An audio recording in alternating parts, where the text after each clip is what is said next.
The day has arrived. The horror movie that was on one of my most eagerly anticipated Blu-ray releases of all time list, which I really don't have, I just have something kind of in my mind, has finally come out on Blu-ray. Courtesy, or actually on the label, I would have most preferred it to come out on Arrow Video.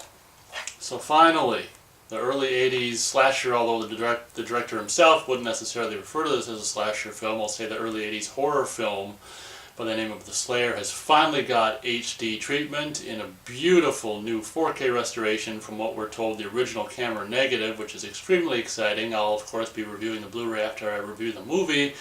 This is the recently released Blu-ray by Arrow Video, which just came out like in the end of August, if memory serves.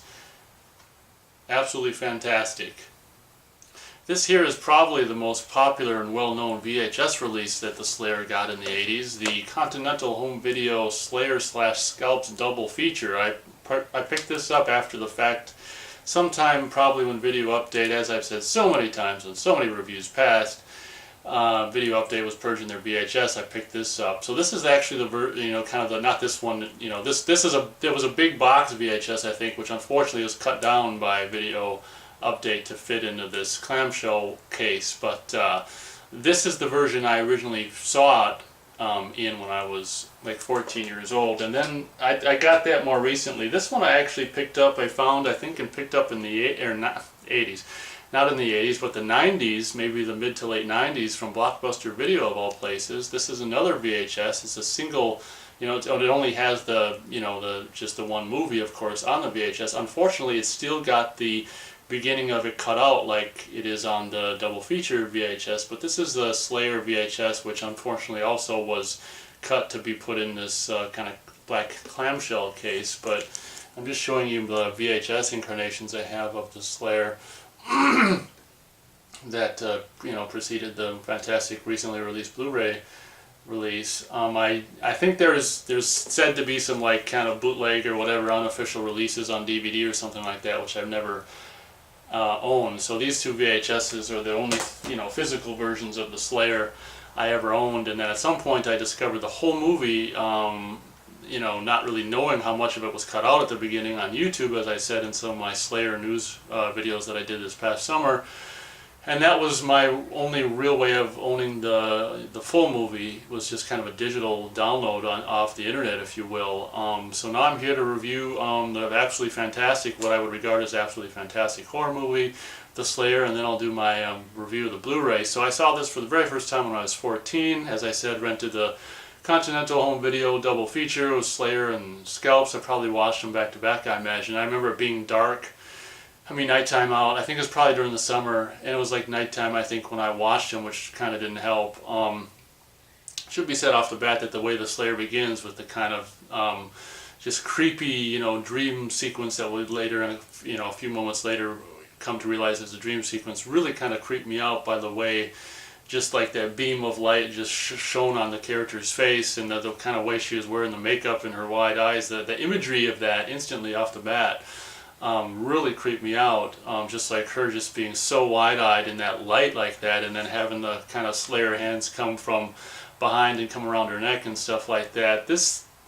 The beginning, so off the bat when I was 14, the beginning of this movie kind of scared the shit out of me.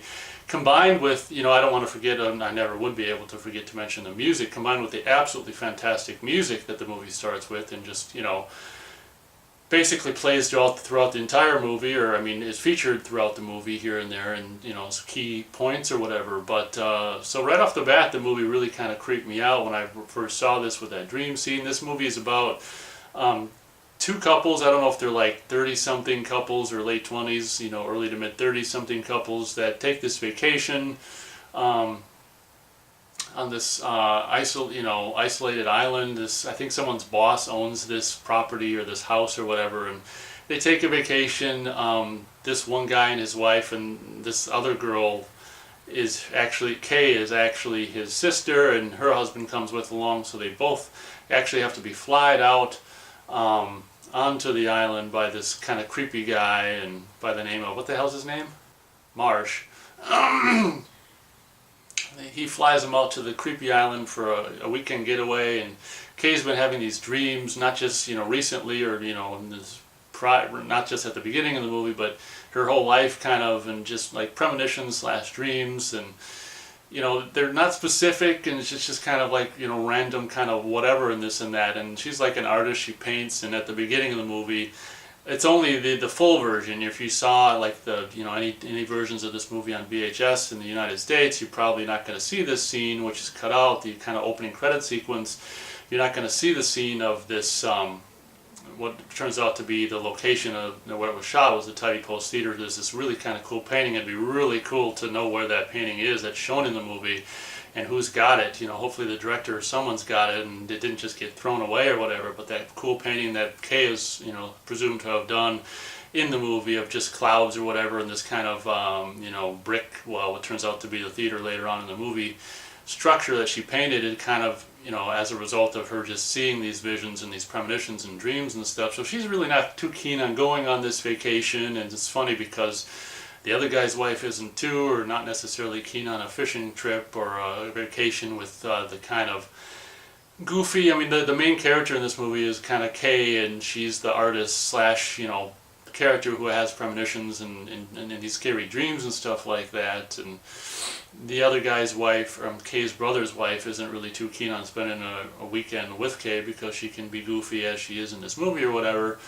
So in a scene that I hadn't seen until just recent years, because having seen it on YouTube, there's this opening credit sequence and you can actually see them, the takeoff on the plane, and the actual North American VHS version's kind of just cut from the very beginning of the movie after she woke up from the dream to just like when they're pretty much mid-flight, or mostly the flight's almost over, and they land on this really desolate island, which we found out later kind of this year, that was filmed in Tybee Island, Georgia. So it was an actual real island or whatever, and there were some shots and scenes and stuff that were done, I think, in California after the fact. I think namely with that old man who's gutting the fish, who ends up being killed. We later in we learn in the commentary that scene was kind of an afterthought or something like that, or maybe some, I don't know, people, executive people paying for the movie pressure to put a kill in there or whatever. But as I watch the movie, you can kind of tell it's might be just a kill for kill's sake or whatever. But I think it goes in there fine. So they get to this this location, and first off the bat, I'm not trying not to do a beat by beat, but first off the bat, I think this movie is absolutely fantastic and a really kind of a cool. This is the guy who kind of wrote or co-wrote and directed this movie. From what I can understand, it's his first movie, and that to me is absolutely insane because it's done with such kind of just class. The guy kind of quoted in the commentary as being Val Lewton films being highly influential to the making of this movie, and having seen some myself, like I think it's called Cat People or something like that, and another couple of Val Lewton movies. I can definitely say that this movie definitely does have that kind of Val Lewton, really more of a classy. It was made in the early '80s, in the heyday of kind of horror movies and slasher exploitation movies, but unfortunately, and I guess the title kind of makes it seem more like a slasher movie and stuff like that, maybe exploitation movie, but the movie really has a really kind of a class and a sophistication to it. It should be said that if you're used to movies like, post, and only like post 20th century, only stuff in 21st century movies and computer generation and all kinds of kinetic cutting and just fast-paced stuff, this movie probably isn't up your alley. It's a movie that I think in a fantastically well way that takes its time, and just, I've always loved the atmosphere of it, even since the first time I saw it, where it's just all these two couples just go to this island, and it unfolds. The pacing of this movie, in my opinion, is absolutely fantastic, and it just unfolds in this really kind of organic, just natural way of just, this is what happens, this is what happens, this is what happens. And trying not to do a beat by beat, I'll simply say that obviously Kay's husband, Kay is like the main character who has the premonitions and dreams and stuff like that. He ends up being dispatched relatively early on, and One of the things I absolutely love about this movie is just it's so fantastic. It captures kind of this, tropical island atmosphere, and it rains like I love rain in horror movies and just in the world and life in general. I think it rains like at least 3 separate times in this movie, and kind of the first night is the unfortunate night where, Kay's husband gets off by the classic scene of, going downstairs and hearing a noise and putting his head in this kind of what we did find out later is this elevator shaft, and if you've seen the movie, I guess I just won't spoil it, but he dies in a way that's relatively cool and stuff like that. Another thing I want to talk about is this movie's creepiness and the fantasticness of the score. I'm not exactly sure what kind of instrument this is, but it kind of happens at least 2 times in the movie when kind of creepy stuff is going on. It might be I want to say it's a bassoon or oboe or something like that. The thing that's like, I can't do it with my mouth, but shit, I can't. It's kind of like later on in the movie when a character's in the boathouse and the door comes slamming shut. It's like, it's definitely like you know what I'm talking about.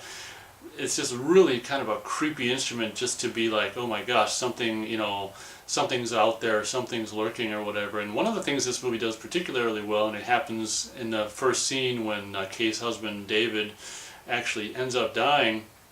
This movie does very well with like just kind of creepy, scary things lurking in the dark, like just creaking, just thump, like the thing that wakes David in the sleep or whatever, just something thunking or whatever, like in the night, in the dark, like thunk. Which turns out to be like a window thing, being moved in the wind or whatever. But it happens like at least 2 or 3 times in the movie with the different kind of victims, if you will, before they die, where it's just like it's one of these just kind of sounds of whatever, just something bumping in the night or clunking or whatever would just take these people or lure the people over to their their demise or whatever. But this movie has just so many great kind of just creepy nighttime elements and stuff going on. It's just really creepy. So obviously, one by one characters, basically die, and it starts with Kay's husband, and then later on we see this really cool scene where we see the head is in the bed, and this scene is really kind of conceived and executed fantastically, where the sheets are all the way up, to his neck or whatever, and he's just like, and she leans over to kiss him, and it's like, and one of the things that I kind of think the director shouldn't have done is have his eyes open. I think that was kind of like, I think his eyes should have just been open, either open the whole time or closed the whole time or something, and not too sure about the bleeding out of the eye either kind of thing, and maybe just eyes open or closed and kissing and then kind of revealing, of course, maybe the blood coming, of course it's a dream, so later on and a few moments later we've learned that this is a dream, but the sequence is really cool when she wakes up, kissing what she thinks is her husband or whatever, and it turns out to be like her husband's head. And this is another one of kind of Kay's premonitions, of course, as to which are basically telling her what has happened to him without her really necessarily knowing it. Of course, it should be noted, obviously, that this movie predates Nightmare on Elm Street, and this is a movie about a character, Kay, in this movie having dreams, and basically it kind of shows that way in the movie, although the director I don't think necessarily intended it, but you wouldn't know that unless you heard him say that, because pretty much every time she's asleep in this movie, basically someone else dies. And to me it seems, when you watch the movie, very deliberate, even up to the scene of the fisherman being killed with the oar towards the beginning of the movie. Like right after he dies, she wakes up kind of from a in a fright or whatever, which is absolutely cool, which kind of always meant to me, and it still does, regardless of what the director says, that every time, she, the Slayer can't really kill, at least at the beginning, without her, being asleep and dreaming it to life. And as she says later on in the movie, the more she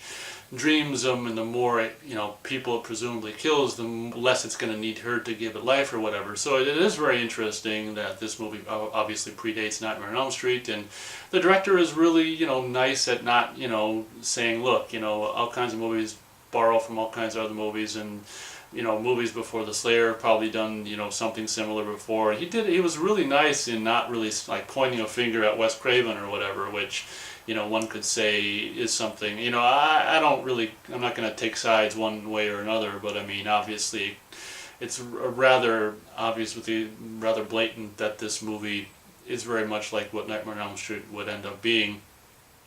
later, but in a different way. I mean, I think this movie, Nightmare on Elm Street is different, where the actual victims dream and then they get killed. Where this movie is, I think, almost kind of cooler, where it's Kay is the one, if she sleeps, then everyone else's lives are in danger, which is really cool and something that they didn't necessarily maybe embellish on as much as they should have. But I mean, obviously towards, later on towards the end of the movie, she didn't want to sleep because, that's when the Slayer comes out and kills or whatever. But the idea of just having this one character, if she sleeps, then everyone else is in danger, really being a kind of a cool idea. So I don't know. I mean, I love this movie, and I could go on and on and on and on and on and talk about it.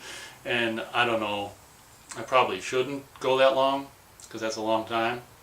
But for me, it's an obvious 4-star movie, absolutely fantastic, with absolutely what I would regard fantastic pacing. One of my issues, that's probably my only issue with the movie, is the scene when the second scene where they're looking for, the main scene where they're looking for Kay's husband David.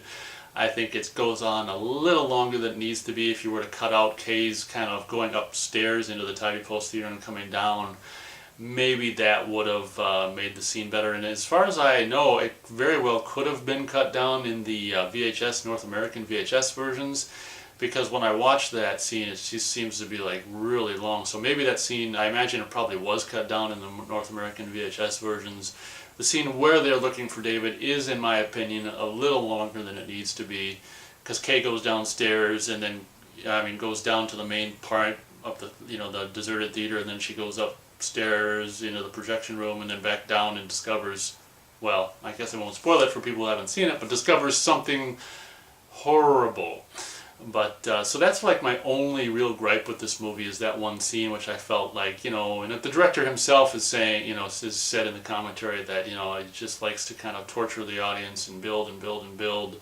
But in my opinion, that scene probably builds a little more than it needs to. But other than that, it's absolutely fantastic. And the ending that, this will be a spoiler, the ending that I want to mention before I finish the review, which is absolutely fantastic, which I guess was an afterthought, which I think was actually kind of really brilliant, because in the movie, Kay describes this time in her life when she's having dreams of, basically she's been dreaming about the Slayer her whole life. So we come to find out, and she's been slowly giving it life, her whole entire life ever since she was a kid, and which is really kind of a cool just idea for the movie in general. And she, at one point for Christmas or whatever, when she was a kid, she got this kitten, and then later on it was discovered in a freezer, just dead, a meat freezer in the garage. And it's just like, oh my gosh. So that little bit of stuff, kind of exposition, if you will, is revealed during a conversation scene.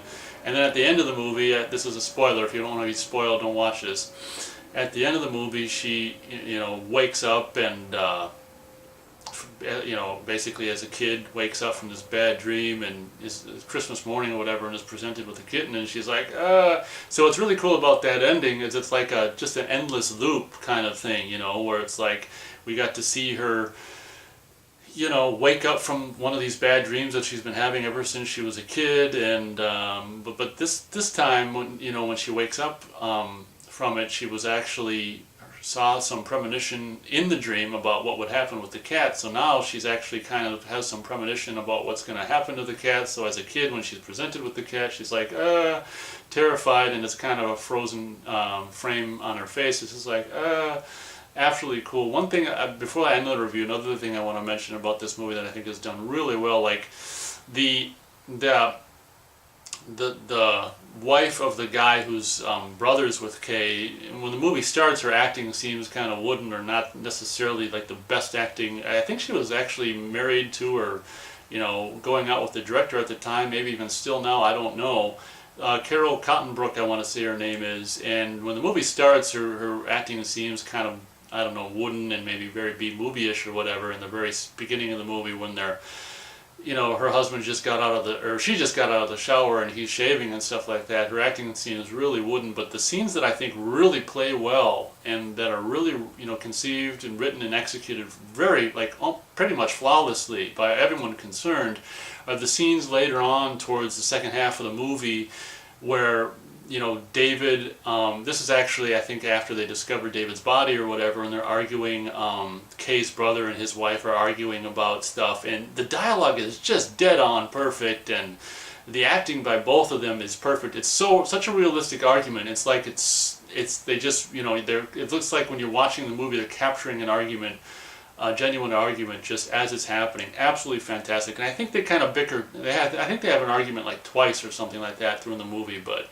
that's something that I wanted to make sure to remember to mention. It was every time that scene comes out, or everything comes out, happens, I'm like, wow, that's a really, it's just a great argument scene. It's just really done well. I mean, really fantastically. It's amazing to think that the guy who kind of co-wrote and directed this movie, it was his first movie, but I think it's absolutely phenomenal.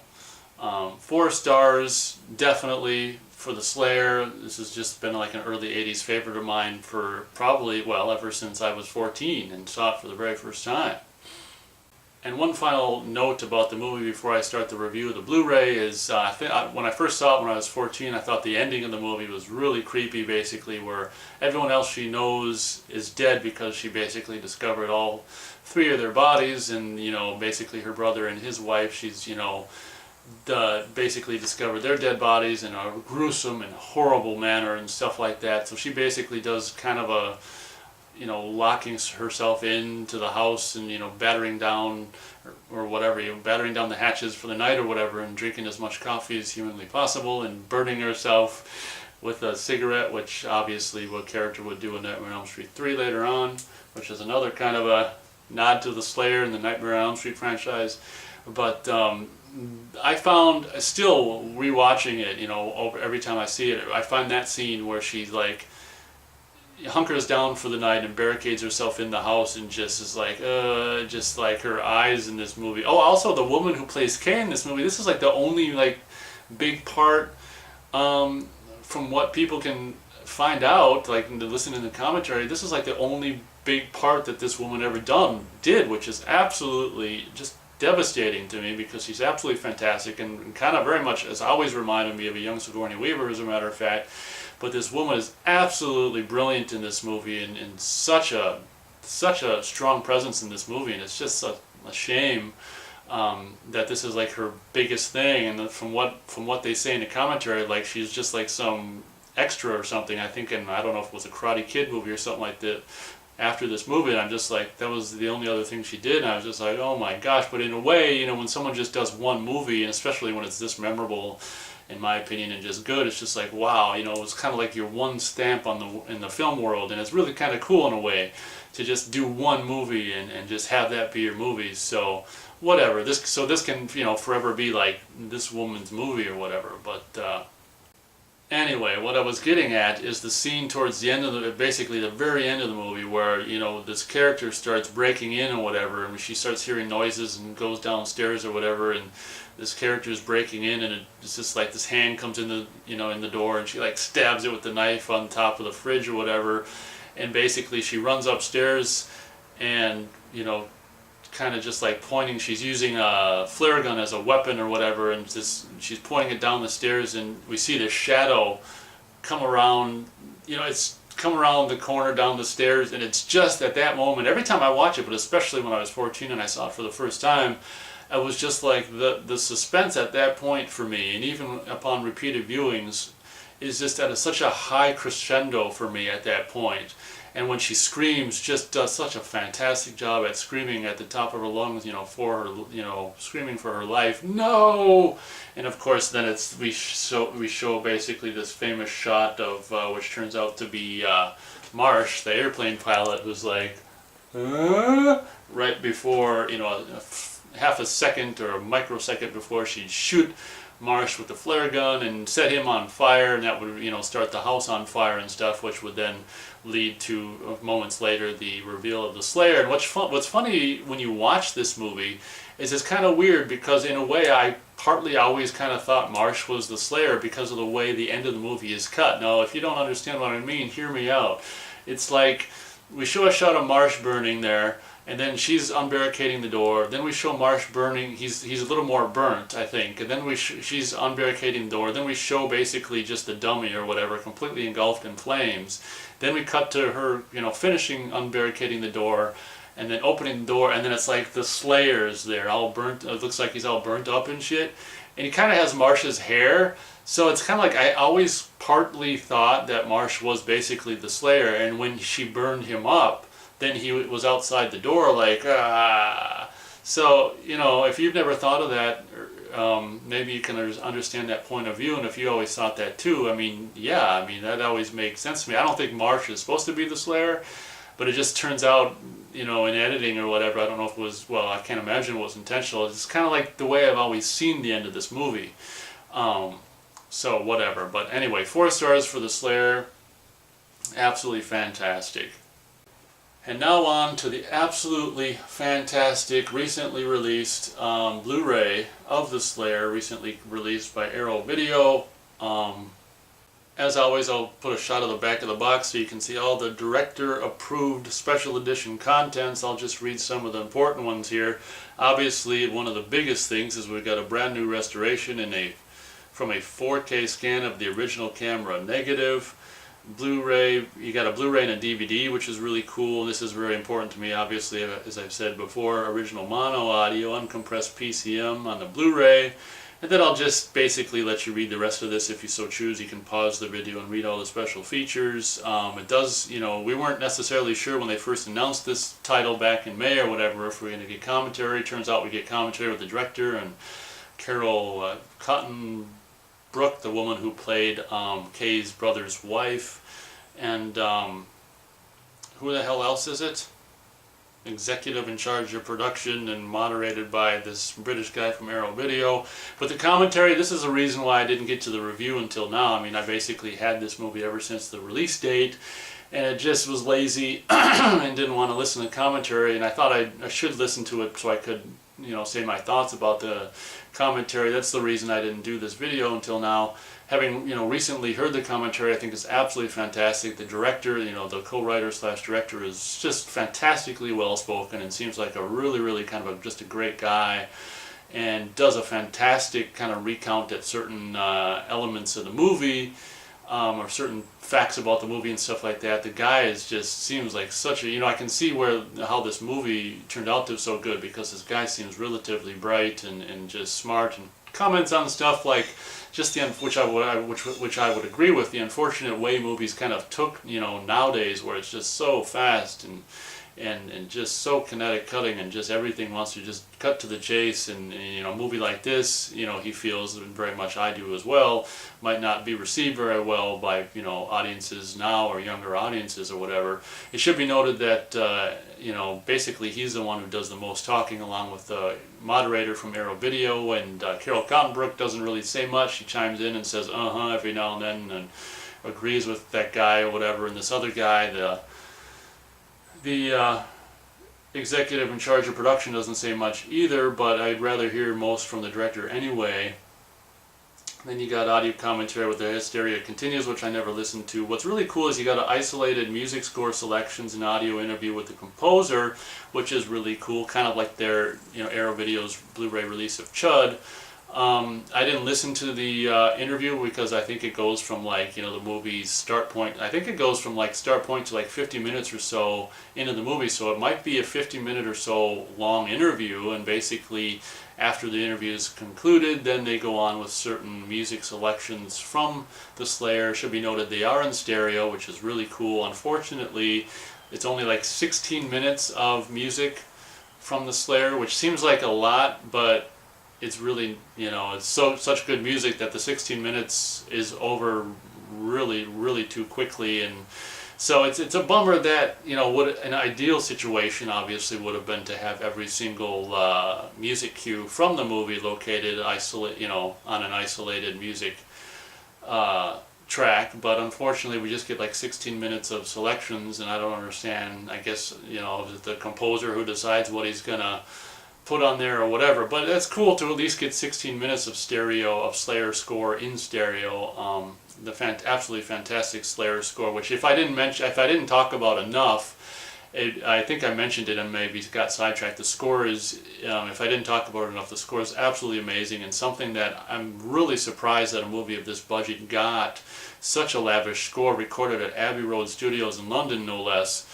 Absolutely fantastic score. I can't emphasize that enough. Then you got a kind of Nightmare Island is kind of the making, the Slayer, a kind of a retrospective interview video documentary.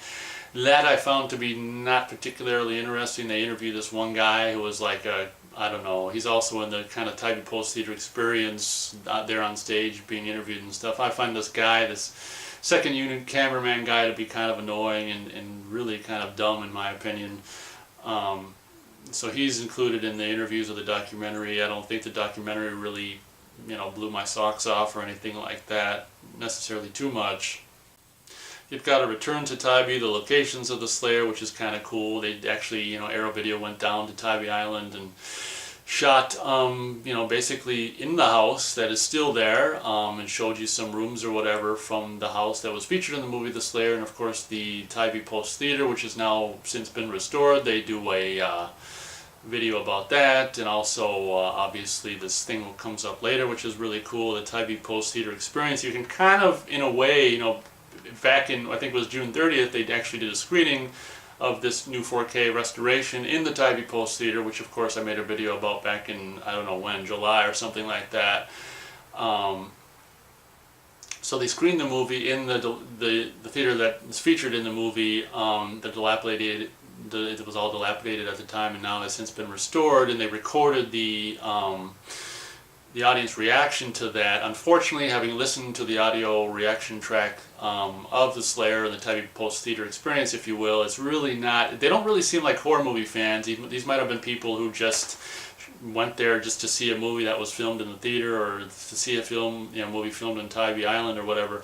In my opinion, they don't really react to the movie like they're horror fans so much. So unfortunately, they don't really, the Tybee Post Theater audience kind of reaction track isn't that fantastic. Pretty much their biggest reactions obviously are when they show the Tybee Post Theater, or they react pretty well, in deaths and stuff like that. But my impression, like I say, of the audience is that they're really not horror movie fans, maybe just people who want to see a movie that was filmed there, or whatever. But whatever, I mean, it's an extra, it's something that it's kind of cool to have. I don't think I'll necessarily be listening to the Tybee Post Theater Experience audio track too often, because it's really not that big a deal. But you have this cool feature to what you can do when you kind of select the Tybee Post Theater Experience, which basically shows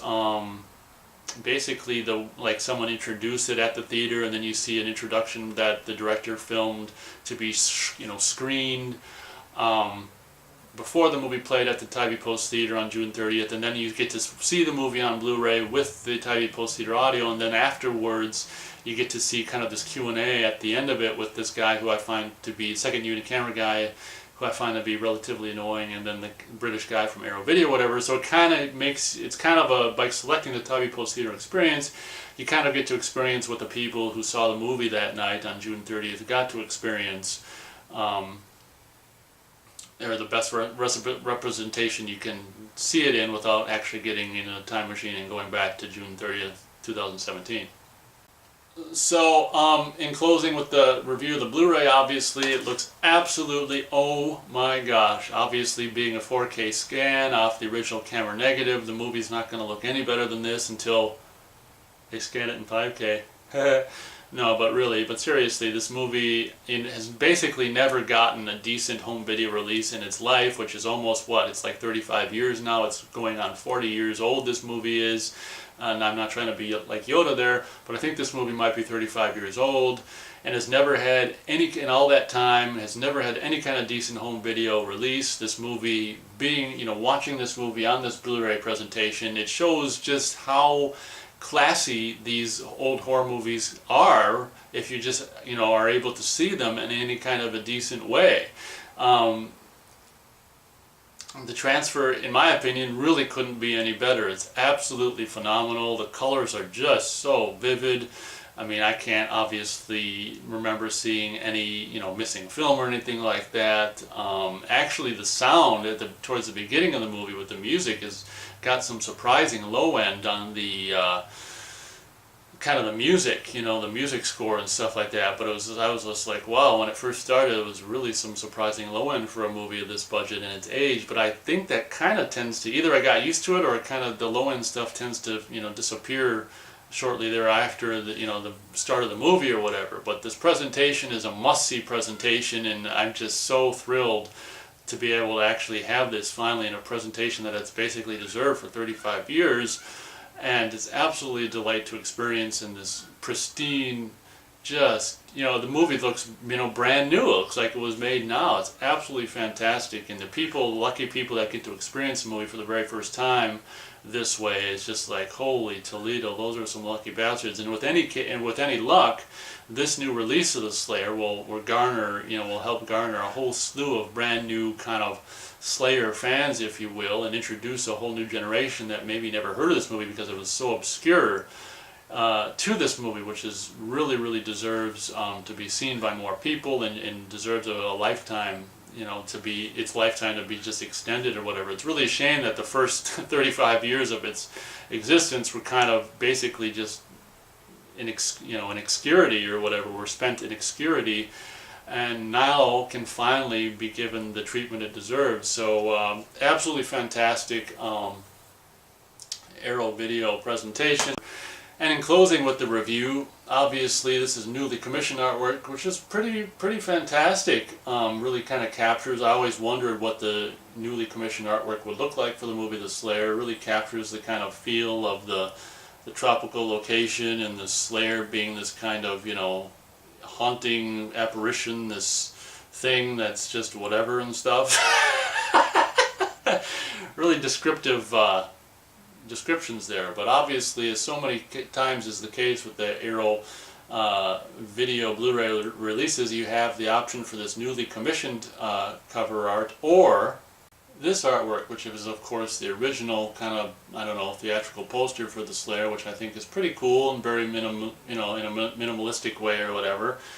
And I gotta say, just because I'm more of a purist, I think I'll probably leave this artwork sticking out, as it were, on my particular release of the Slayer. And as some people have noted, yeah, it's kind of a bummer that the release didn't get a slipcase, but I'm not a huge slipcase guy, so it doesn't really matter. And then here you got the Blu-ray disc. That's what the Blu-ray disc looks like. And I am glad it did come with the DVD, just for, portable DVD player. If there's ever a situation where I want to watch it on a portable DVD player, you've got the movie on DVD. That's what the DVD looks like. So basically a dream come true. Arrow Video, 4K restoration of the movie Slayer from the original camera negative, and chock full of special features on a Blu-ray that, frick, I pre-ordered and only paid like $21 for this thing. I probably would have paid at least $25. That's a joke. I would have paid, I don't want to say, because then Arrow will see the video and then start pricing their movies accordingly. But finally, the Slayer, presented in a way that it definitely deserves and should have been presented a long time ago. Not that it could have been presented this way that long ago anyway, but I'm rambling, and this review is probably way too long, but that's what happens when I talk about a movie I really like. So thank you very much for watching my movie/Blu-ray review of The Slayer, and as always, we'll catch you next time.